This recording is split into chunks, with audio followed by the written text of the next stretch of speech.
Boa noite, Gui. Boa noite, Fábio. Boa noite a todos que estão nos acompanhando aqui em mais uma live no canal Mundo Ed. Gui, eu conheço o Ramon Dias há muitos anos, né? Tem um trabalho muito sólido, principalmente na Argentina, depois ganhou o mundo. Ele é um bom técnico, mas é um técnico de personalidade forte, né? De posicionamento forte. Por que eu estou dizendo isso? Porque ele estava aqui no Rio de Janeiro, ficou aqui acho que quase uma semana para ser anunciado, provavelmente, claro, tratando primeiro do contrato dele, né? Botar tudo no papel para que ele não tenha problema, já que as notícias dão conta de que o Vasco deve ao Tucumã, ao Nacional, ao Corinthians, ao São Paulo, enfim. Mas a ideia não é falar mal do Vasco nessa live, não. A ideia é dizer o seguinte, que também devia estar negociando a chegada de reforços, né, para que ele consiga fazer melhor o seu trabalho. Só que a gente está correndo contra o tempo. O Vasco não anuncia ninguém e a janela, a cada 24 horas que passa, fica mais próxima de fechar.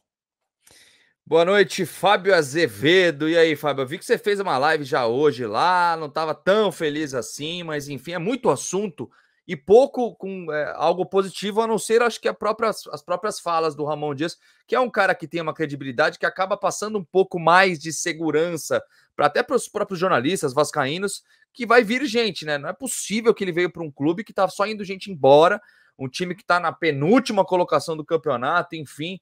É muita energia negativa por enquanto no Vasco, né? Boa noite, Fábio.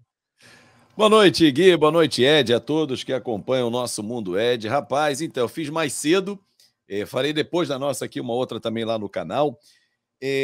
Então, cara, assim, eu gostei do que ouvi dele, né? Ele elogiando a estrutura que ele encontrou, não reclamando, pelo menos publicamente ele trouxe só elogios à estrutura de trabalho, ao grupo que já aceitou a metodologia dele, que quer treinar e já botou na cabeça dos caras que só com muito trabalho, com muito empenho, é que o Vasco vai sair dessa situação. Não é fácil, não é fácil. Perdemos 14 rodadas? Perdemos 14 rodadas. Mas, Edmundo, hoje minha mulher falou assim, amor, acorda. Eu falei, eu quero acordar não. Quero acordar. Por quê? Eu falei, o Vasco não perdeu, o Vasco não empatou. O Pedro Raul está saindo pelo dobro do preço. Ganhamos no Sub-20, me deixa dormir que tá bom pra cacete. Eu tenho medo quando eu acordo, que eu venho pra uma realidade, que aí eu não tenho 10, eu já não tenho mais 9, aí volta aquela confusão toda, e ainda falei para ela, amor, Dom Ramon chegou. Ah, meu Deus do céu, mas a nossa realidade é essa, é correr atrás de um 10, de um 9, de um 3. Mas aí eu fico tão emocionado quando leio que o diretor executivo, o profundo conhecedor, tá atrás de um 5. De novo, abriu negociação com o Santiago Reis. Eu acho que ele vai abrir uma autoescola, Edmundo, de tanto volante que essa criança gosta. Ai, meu Deus do céu, cara. Tá complicado o negócio. Então vamos lá, já que você já levantou esse assunto do Pedro Raul, vamos embora. Pedro Raul tá saindo do Vasco da Gama, falou com a família final de semana, topou voltar pro México, vai ganhar mais lá. A notícia boa, né, Edmundo, é que o preço foi dobrado, né? O Vasco conseguiu uma valorização no Pedro Raul. A ruim é que o Pix vai cair na 777 SAF, né? Essa notícia é ruim, porque, cara, infelizmente, por mais que tenha dinheiro em caixa e falem, tem um investimento de tanto para fazer, 30, 40, 50 milhões. Cara, no fim das contas, o que a gente vê hoje, no panorama de hoje, era melhor o Pedro Raul ter ficado, porque eu não vejo a SAF fazendo movimentação para contratar grandes jogadores.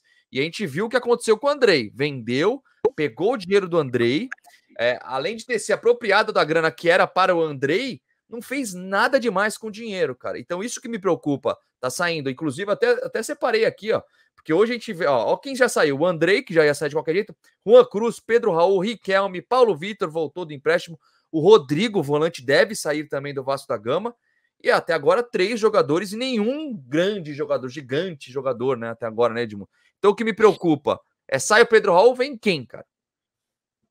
Contratar é uma arte, dizia o meu querido amigo Paulo Angione, que foi com ele e o Isaías Tinoco quem eu comecei a dar meus primeiros passos no futebol, seja amador e profissional.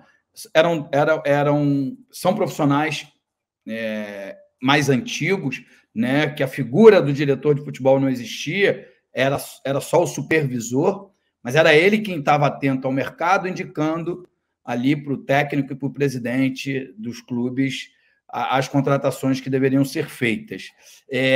Por que eu falei isso? Porque o Pedro Raul, cara, arrebentou o ano passado jogando com a camisa do Goiás. O Vasco precisava de um centroavante. Você não pode contratar o artilheiro, que era o Cano, o Germán Cano, jogador do Fluminense, né, que inclusive era do Vasco anteriormente. Você foi na segunda opção. Contratou Pedro Raul, todos nós ficamos satisfeitos.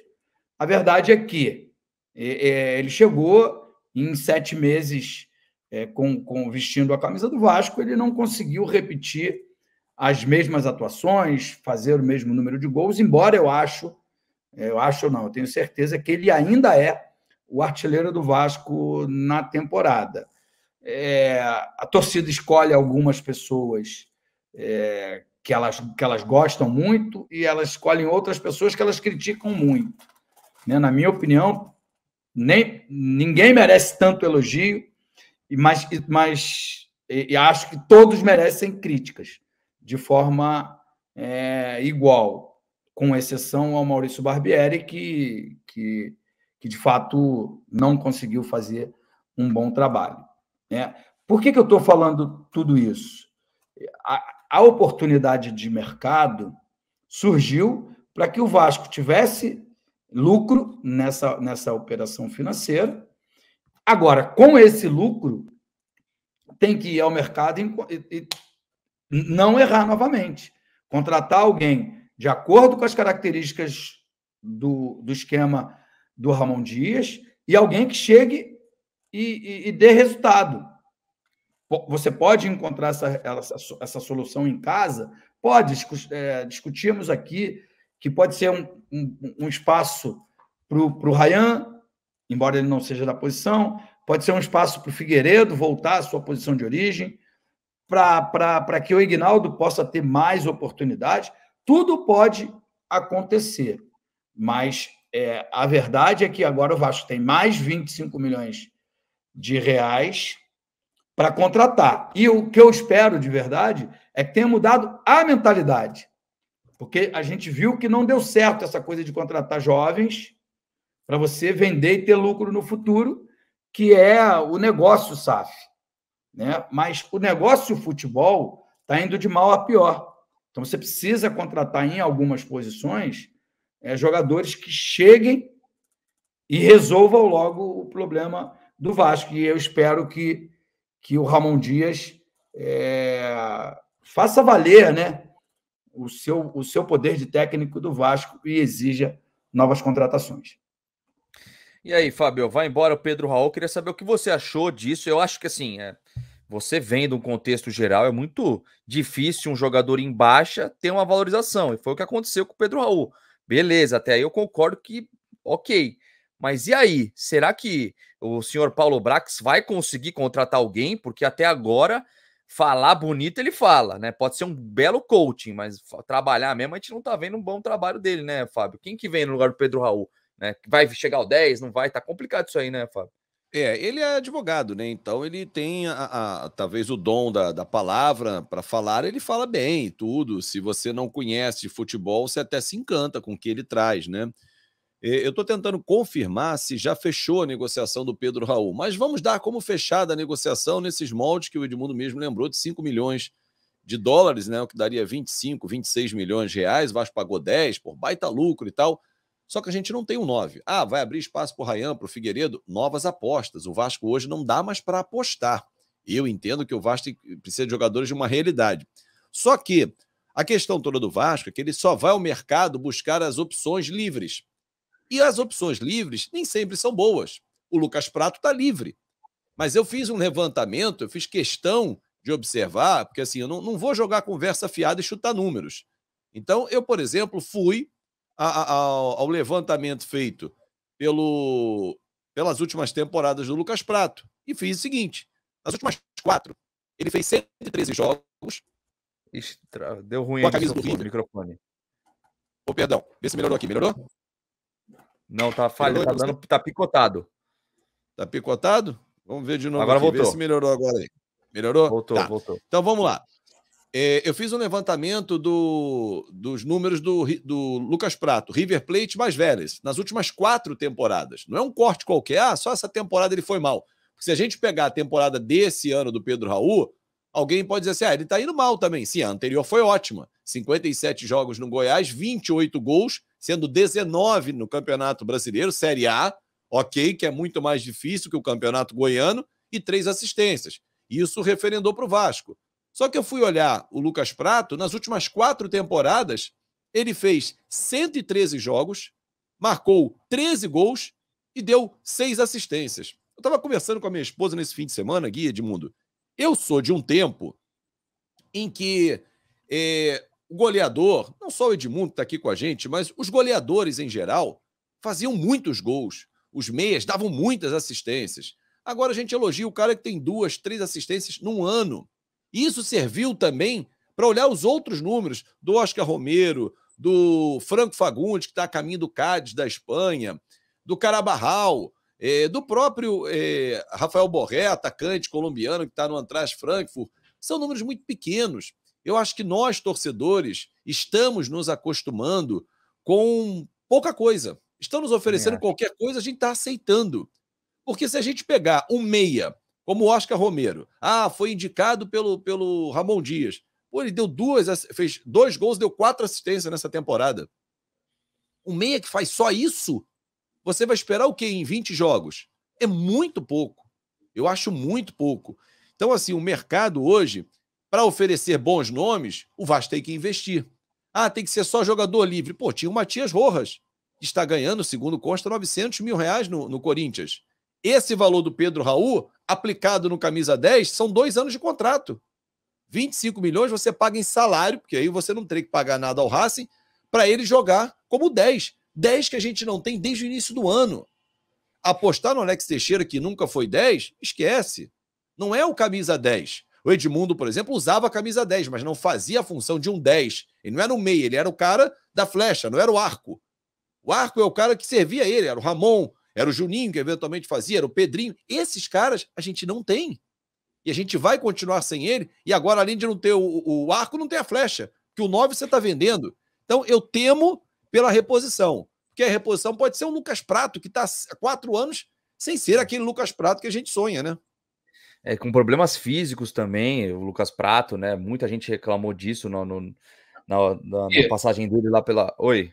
Não, sem acusação nenhuma, sem nenhum ar de acusação, acho que faço questão de fazer isso. O Ramon Dias é argentino, provavelmente seus representantes são argentinos também, e queiram, né, trazer jogadores do futebol argentino, por isso surgem esses números. Só para te ajudar, quem trouxe ele para o Vasco foi o brasileiro André Cury. Então pode ajudar no mapeamento, né? Eu não sei como vai ser a tua linha de raciocínio. O André Cury tem, por exemplo, o Vitor Roque. Por que ele não traz o Vitor Roque? Eu conheço o André Cury, o André é meu amigo, mas é natural, o que eu quis dizer é que natural que o representante dele, o empresário dele, queira trazer jogadores, indicar jogadores. Acho que ele não vai se deixar levar por isso. Vai trazer jogadores que, de fato, possa usar, pelo que a gente viu no último trabalho dele na Arábia. Então, assim, ele precisa, de novo, fazer um excelente trabalho na América do Sul para que o nome dele fique forte novamente aqui, como já foi um dia, né? Em 98, ele era o técnico do River Plate na semifinal, em que o Vasco vence no Monumental, com aquele gol fantástico do Juninho Pernambucano, e depois vai à final com o Barcelona de Guayaquil. Então, assim, lá naquele momento, eu diria que ele é o Abel Ferreira de hoje, é o Galhardo de hoje. Ele era um dos técnicos mais importantes. Ele teve N trabalhos em outros lugares, se afastou desse mercado, e a volta dele aqui é para ser uma volta por cima, né? Para que ele se erga novamente, né? Então, por isso, eu acho que ele não vai aceitar qualquer nome, né? E acho que ele precisa conhecer o elenco um pouquinho melhor, talvez 1 ou 2 jogos, só que não dá tempo, né? Só que a janela fecha no dia 2 de agosto. Então, a gente fica aqui meio sem saber até o que dizer, mas, torcendo para que ele tenha muito sucesso dirigindo o Vasco nesses 24 jogos que faltam no Campeonato Brasileiro.